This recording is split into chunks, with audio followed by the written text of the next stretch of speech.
Assalamualaikum warahmatullahi wabarakatuh. Hello everyone, my name is Nazhifah Rahmi Dalimunthe, and today I'm going to present about the nature of language teaching. In this presentation, I will explain how English has been taught and how it has evolved through time. Here's the overview of my presentation. We are going to discuss three main points. First, the history of language teaching. Second, approach, method, and technique. And third, EFL versus ESL. Each of these parts help us understand how language teaching has developed and how teachers can apply it in the classroom. Okay, let's start with the history of language teaching.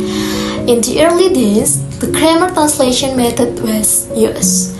This method focused on grammar rules and translation activities. Then the direct method appeared, which focused on speaking first before reading and writing. Later, the audiolingual method became popular. It used repetition and drills to help students build speaking habits.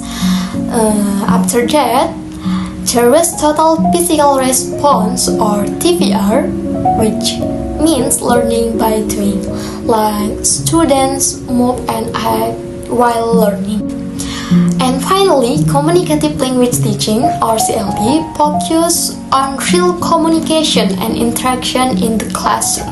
One of the early figures, John Comenius, believed that learning should happen through imitation, repetition, and picture. Okay, next let's move on to approach, method, and technique.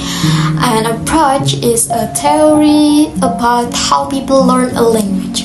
A method is a plan for how to teach based on the approach.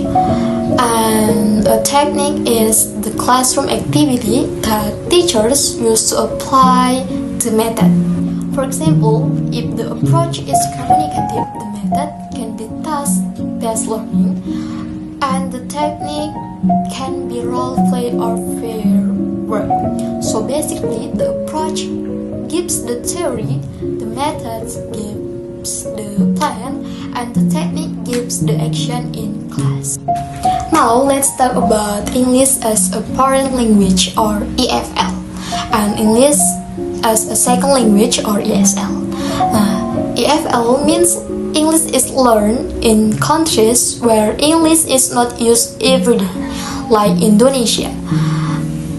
Students usually have limited exposure to English, so they focus more on accuracy, making sure they use correct grammar and words.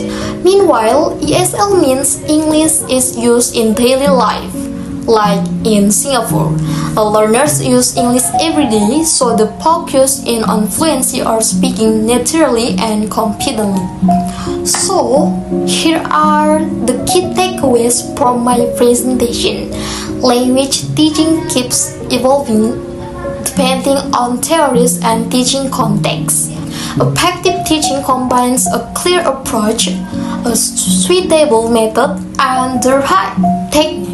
And lastly, understanding the difference between EFL and ESL helps teachers adjust their teaching to students' needs.